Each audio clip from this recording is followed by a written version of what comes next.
어떤 정책들이 변화나면 그런 일들이 굉장히 어려워지죠. 잘 됐던 것도 갑자기 난감해지기도 하고. 그러면서 철수하고 광주에 와 있었는데 그 작년 7월에 이 글로벌 코퍼레이티브라고 하는 이름도 생소한 G쿱이라는 회사가 제일 다가왔습니다. 제가 예전에 이 대통령을 해서 잘했을 때 제 강의를 들었던 젊은 친구가 있었는데 그 친구가 저한테 찾아온 거예요. 찾아와서 이런 일을 좀 알아봤으면 좋겠다. 같이 해봤으면 좋겠다. 이렇게 하는데 그때 이제 한 일도 있고. 그래서 그때 당시에 2년 전에 일단 12월 달에 내가 한 일이 끝나게 되니까 그때 내가 알아보마. 그래서 내가 작년 2월부터 알아보기 시작한 거야. 이 비즈니스를. 너무 괜찮은 거예요. 오늘 여러분들 들어보시고 판단해 보시기 바랍니다. 과연 어떻길래 적은 나이는 아닌데 저 사람이 신중한 선택을 분명히 전에 했다고 생각하고 내 나이 정도 되면 어떤 경험치에서 어떤 일을 선택하는 게 굉장히 어렵습니다. 또 결정장애도 있을 수도 있어요. 뭔가 새로운 비즈니스에 대한 것들에 대해서 두려움도 있는 것이고 또 잘못된 길로 가게 되면 이제 이 나이는 힘들기도 하고 이런 굉장히 제가 나이 많이 있게 보이지만 이제 그렇게 나이는 많지 않아요. 이제 뭐 57이에요. 얼마 안 됐죠. 그래서 서울에 가면요 57으로 안 봐요. 신사로. 근데 제가 이제 이 비즈니스 선택하면서 남원 공장이 제가 하고 있는 이 G쿱이라는 회사가 남원에가 있어요. 공장이. 남원도 가게 되고 대표도 만나고 대표를 만났더니 대표가 47밖에 안 됐는 거예요. 나하고 딱 10년 차이가 나는 거예요. 근데 이야기가 한 40분 정도 하는데 저보다 글이 10배가 컸습니다. 저도 이제 해외에서 이렇게 비즈니스 해보고 여러 가지 해봤지만 아주 좋은 철학을 가지고 있었어요. 그리고 굉장히 사회에 선한 영향력을 주고 있구나 이런 생각을 했습니다. 그래서 제가 내가 이 비즈니스 한번 도전해봐야 되겠다 이런 생각이 딱 든 거죠. 그래서 스타트한다. 그래서 여러분과 그 회사에 대한 이야기를 좀 해볼까요? 회사 소개부터 해서 과연 지금 이 시대에 맞을 수 있는 것인가. 근데 우리는 좀 세계적인 좀 트렌드를 봐야 돼요. 이런 일을 선택할 때 과연 세상이 어떻게 좀 바뀌어가고 있는가. 그걸 좀 우리가 읽어봐야 되잖아요. 이름은 그렇습니다. 제가 지금 하고 있는 일이 협동조합의 방향성을 띠고 있다.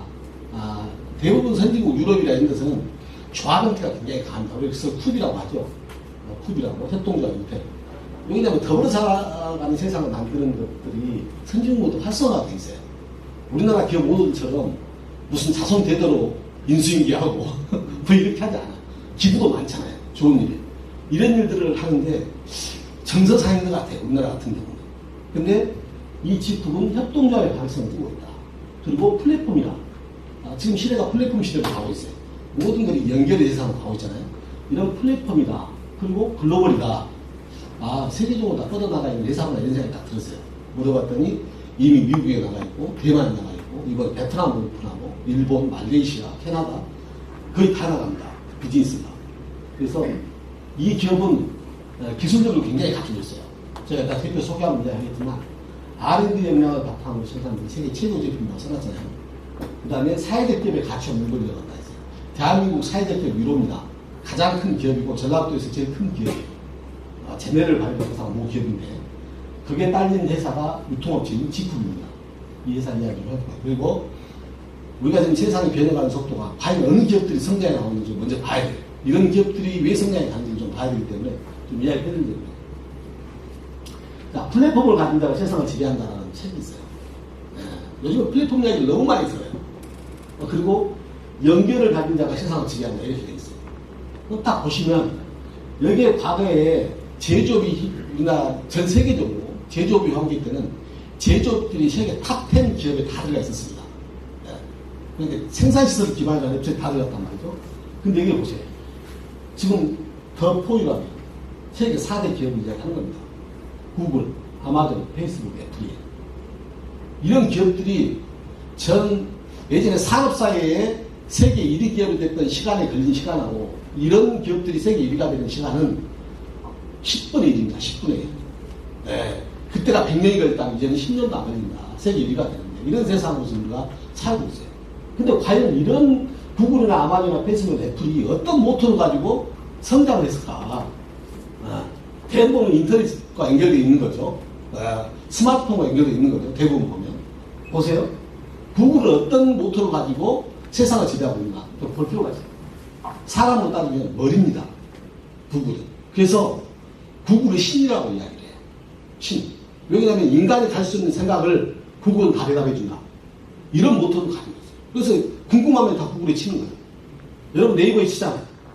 그래서 이 구글이 전 세계에 살아없다는 이유는 머리다. 이 모토를 가지고 세상 사람이 다 알고 있다. 이렇게 보시는 거예요. 그 다음에 페이스북이에요. 페이스북은 사랑입니다. 가슴이에요. 왜냐하면 세상은 사랑으로 이렇게 됐다 해서 얼굴을 보면서 이렇게 공유할 수 있는 시간을 만드는 거예요. 페이스북. 그러면서 페이스북이 이렇게 크게 사회에 영향력이 미쳐갈 줄 감히 몰랐었어요. 근데 전 세계가 하나로 연결될 수 있는 것이 페이스북이에요. 그리고 굉장히 그 속에는 사랑이 있어서 얼굴을 보면서 할 수 있는 일들이 생깁니다. 이런 것들 때문에 엄청 성장하는 거죠. 아마존은 뭐냐? 이건 다 배입니다. 세상의 모든 뱃속으로 들어가서 아마존이 책임진다. 의식주를 모든 걸 다 해결한다. 아마존 이런 모토를 가지고 있어요. 그리고 이제는 아마존에서는 사람을 쓰지 않아요. 아마존이 생기면서 굉장히 멋진 기업이지만 때로 한편은 잘못된 것도 있어요. 사방 주변 5km 이내에 아마존 생긴 지역은 거의 다 부도가 납니다. 일자리가 사라진다는 거예요. 공룡기업 때문에. 그 여기는 앞으로 아마존을 이용한 아마존 고라고 하는 것을 이용하게 되면 사람이 없는 세상에서 물건을 사고 다 합니다. 그리고 모든 것이 칩으로 의해서 자동 결제가 쏟아요. 딱 집는 순간 결제 딱딱 계산이 다 돼버려요. 사람을 쓸 필요가 없는 세상이 오는 거죠. 그리고 무제한트는 거예요. 네. 편리함을 주지만 일자리가 사라지는 거죠. 두 가지를 다 만족할 수 없잖아요. 애플은 뭐냐? 사람이 가질 수 없잖아요. 이건 한마디로 섹스를 강조한 겁니다. 그리고 나는 굉장히 프라이드가 있는 사람이라는 걸 강조한 것이 애플이에요. 왜 삼성의 폰이 애플을 쫓아가지 못할까? 이것 딱 인식이 되어 있어요. 애플폰은 뭐냐? 사치품으로 인하 아예 이미 딱 선정이 되어 있어요. 사치품으로. 내가 애플을 들고 다니면 많은 사람들이 아마는 나를 부러워할 거야. 이런 인식을 딱 갖고 만들었어요. 그게 이제 애플이라는 거예요. 이런 가해를 들어보면 정말 가슴이 선뜻선뜻합니다. 여러분 들어보시면. 그 다음에 세계 유니콘 기업들이 있어요. 갑자기 근래에 들어서 갑자기 1조 시장이 넘어서고 막 이런 시장도 있어요. 그게 뭐냐면 바로 연결이에요. 연결을 하는 가진 자. 이런 것들은 다 플랫폼을 가지고 있지만 여기는 연결이라는 걸 갖고 있어요. 우버. 아시죠? 택시 하나 가지고 있잖아요. 차 한 대 없어요. 근데 전 세계에 차를 공유를 해요. 연결해주고 있어요. 소비자들 서로. 또 하나 보세요. 에어비앤비. 방 하나는 없어요. 이 회사. 근데 전 세계 방을 연결을 해요. 요즘에도 한국 사회 보면 많이 뜨죠. 뭐 호텔 컴바인부터 시작해서 이런 거 많잖아요. 이런 것들이 다 전 세계를 연결하는 것들이에요. 근데 컴바인 호텔 가지고 있습니까? 없잖아요. 트립하고 호텔 가지고 있는 거 없잖아요. 남들이 가지고 있는 것을 필요성이나 니드가 서로 통하는 사람들끼리 연결해 주는 거예요. 그냥. 그러면서 엄청난 돈을 벌어가는 겁니다. 전 세계 사무실을 연결하는 거예요. 유워크라고. 전 세계 비는 사무실을 연결해 주는 거예요. 같이 쓸 수 있도록. 이런 업체들이 유니콘 기업들이고 세상에 지금 거의 7, 8년을 세계 탑4로 가지고 있는 이 업체들을 따라잡을 수 있는 기업이 무엇인가라고 조사를 해봤어요. 앞으로. 근데 이 업체들이 들어왔어요. 앞으로는 이 업체들이 이런 기업들을 따라간다라고 경제학자들이 이야기를 해요.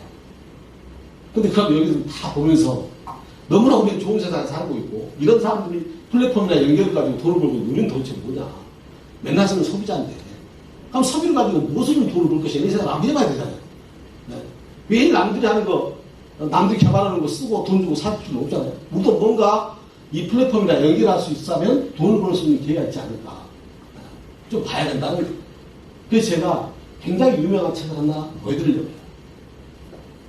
여러분 책 많이 읽으시죠? 로버트 기요사키가 쓴 책이에요. 아주 오랜 책입니다.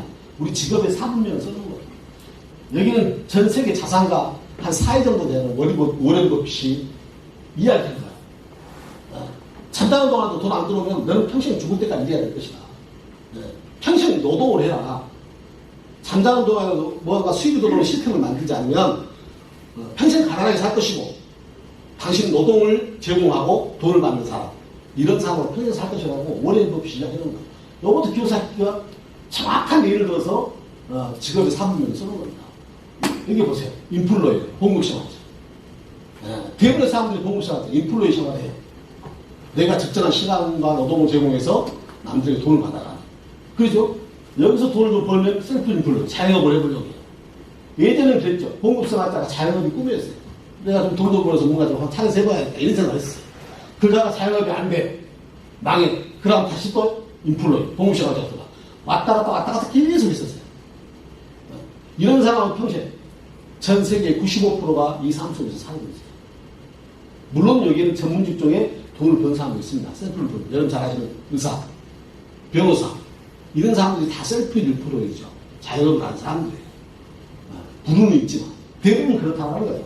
근데 비즈니스 오너, 우리가 부자가 되려면 시스템을 가진 사람들, 삼성이나 방금 이야기했던 플랫폼을 가진 사람들, 이런 사람들이 본인들이 시스템을 만들어서 수많은 사람의 노동력을 제공받는 거죠. 그리고 수익을 찾아가요. 그게 비즈니스 오너예요. 가고 싶어도 못 가요. 왜? 이 사람들 시스템을 구축하고 있어요. 그 다음에 인베스터 투자가 해요.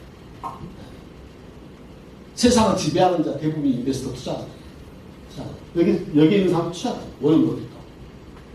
근데 우리는 돈을 벌려면 어떻게 하냐고 경제학자가 이야기하는 거예요. 일반 사람들이 돈을 벌려면 어떻게 하냐. 자, 첫 번째. 당신이 머리가 똑똑해서 비즈니스 시스템을 만들어라. 그럼 돈을 번다. 두 번째. 그것저것도 안 되면 돈 있으면 시스템을 사라. 여러분 잘 아시는 맥도날드나 세계적인 프랜차이즈 차리기만 하면 돈 버는 것들이 보통 한 15억, 20억 들어가는 것들. 좋은 자리. 그러잖아요. 그럼 시스템을 사는 거잖아요. 남들이 만들어놓고서. 세 번째는 뭐냐. 시스템이 만들어진 속으로 들어가라. 그러면 된다. 근데 시스템으로 만들어진 거 들어가는데 그것이 리스크가 있냐 없냐. 리스크는 있다. 그 이야기를 하는 거예요. 제가 지금 오늘. 우리는 시스템을 만들 수도 없어요. 시스템을 살 수도 없어요. 시스템 속으로 들어가야 되는데 리스크가 있으면 안 되잖아요. 리스크는 속으로 들어간다. 그게 오늘 여러분과 이야기할 내용이라는 거예요. 네. 자, 무엇을 연결할 것이냐. 여러분들은 무슨 플랫폼을 가져야 될 것이냐. 우리는 태어나서 죽을 때까지 계속 무의식 속에서 소비를 합니다. 필요한 것들 다 쓰고 살아요. 근데 그 소비 속에서 누군가는 돈을 벌고 있다. 그게 뭐냐. 여러분 예전에 그랬죠. 이마트, 롯데마트. 70년대 이런 것도 없었죠. 마트도. 전부 구멍가게, 슈퍼. 이게 전부였어요. 근데 지금 시대가 발전하면서 10년 전에 이제 이마트, 롯데마트, 홈플러스 이런 것들이 들어가면서 우리는 대형 할인점이라고 표현을 해요. 지금 이 할인점들은 가고 있어요. 1년에 25%씩 적자를 보고 있어요. 이미 신문에 나와 있고 앞으로 멀지 않아서 문 닫습니다. 대형 백화점도 문을 닫아요.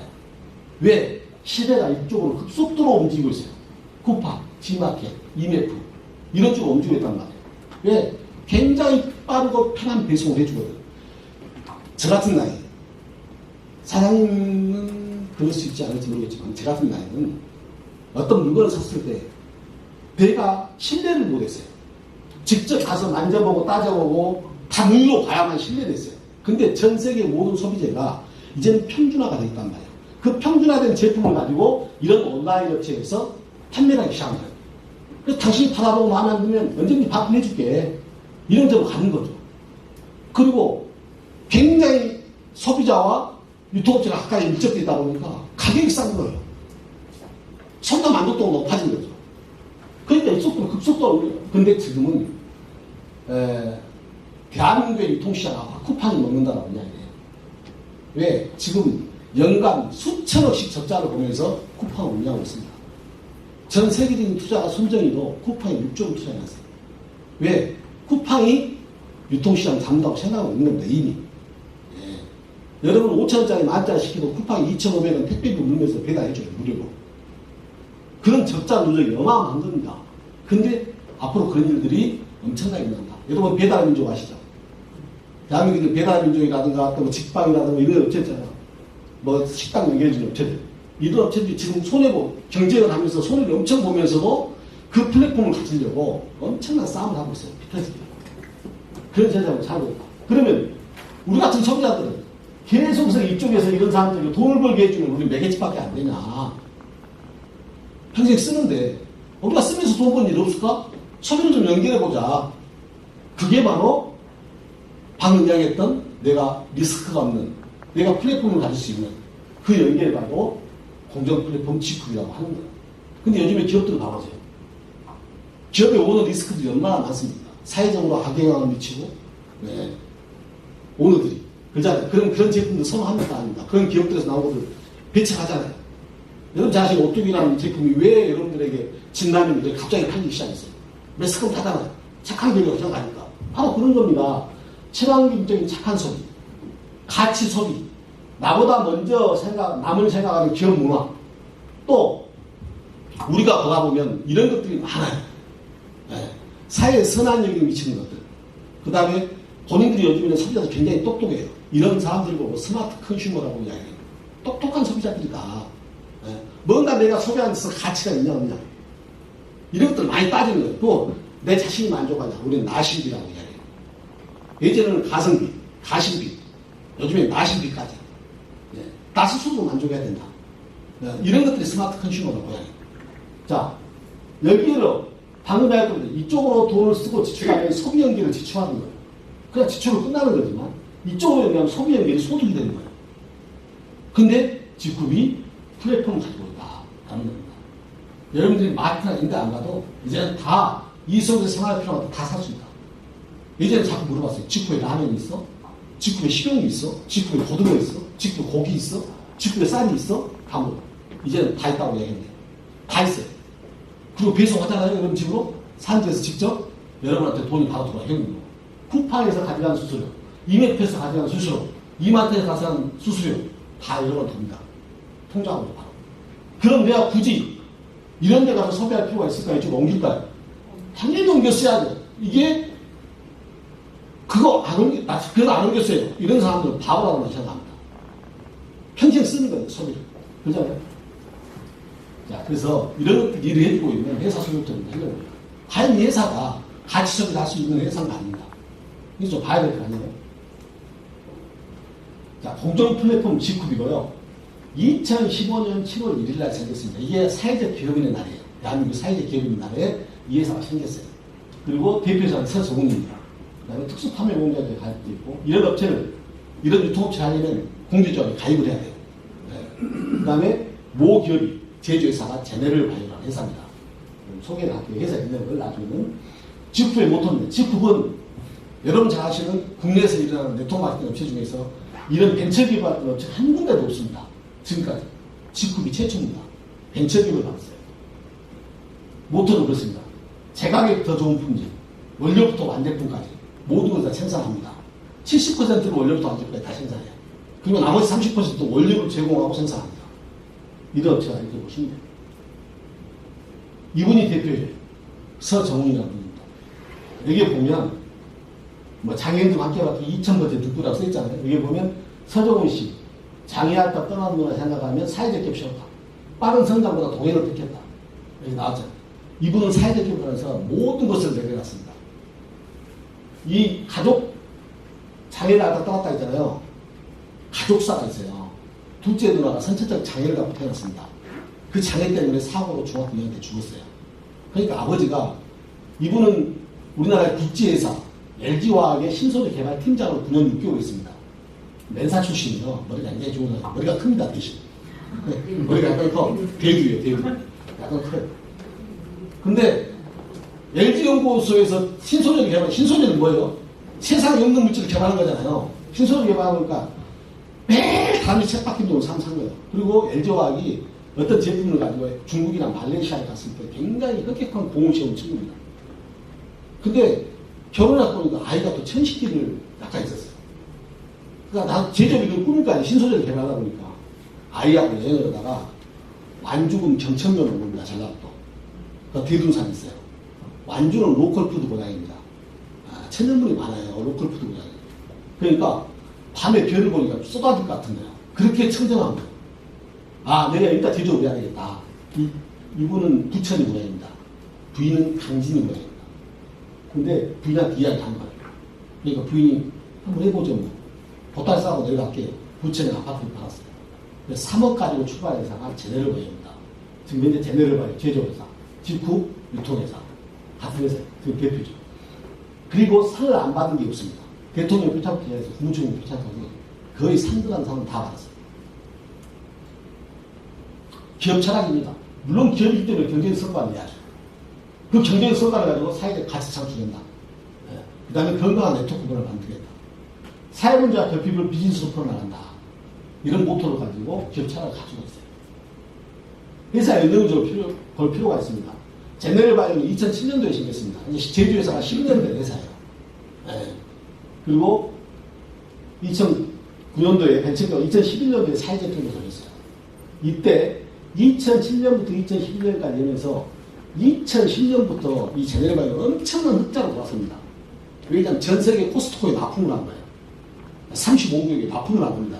제품을. 그러니까 엄청나게 이제 손익분이 너무 성장을 해요. 또 국책사업에서 너무 잘 됐어요. 그런데 장애아들을 고용하기 시작한 겁니다. 그 적에. 근데 처음에는 장애아들을 고용하기가 그러니까 돈을 못 줬어요. 단체에. 근데 그 단체에 돈이 어디다 쓰인지를 잘 모르겠더래. 아, 그러면 안 되겠다 싶어서 한 명, 두 명 장애아들을 고용하니까 그냥 말씀도 많았겠죠. 근데 얘들이 딱 자리를 잡아가면서 뭔가 꿈이 생기는 거예요. 사회 소속감도 생기고. 너무 보람된 거예요. 그러니까 완주군청 공무원이 와가지고 대표님 그림하고 사회적 기업을 한번 해보시죠. 이렇게 된 거예요. 한번 생각을 해보세요. 기업이 성장하고 터닝포인트를 넘어서 이윤을 창출해 나가는데 갑자기 사회적 기업을 돌린다고 해가지고 사회적 기업은 제약이 많습니다. 취업 고용 비율이라는 게 있어요. 취약계층과 장애인을 고용하는 비율도 있어야 되고 물론 세제 혜택은 받습니다. 근데 나중에 자수하고 신뢰를 못 승계를. 왜냐하면 그만하게 되면 환원을 시켜야 돼요. 사회에 이 기업을. 네. 그렇게 고생해서 세월회사를 사회적 기업을 하라니까 벙쪘겠죠. 그 부인한테 다시 해야 하는 겁니다. 사회적 기업을 해보려고 한다. 누나도 그래서 할까? 자기가 들면 떠나버리고. 그러니까 부인이 그럼 해야죠. 그렇게 해서 2012년에 사회적 기업을 만든 겁니다. 사회적 기업을 하면서 엄청난 성장을 해요.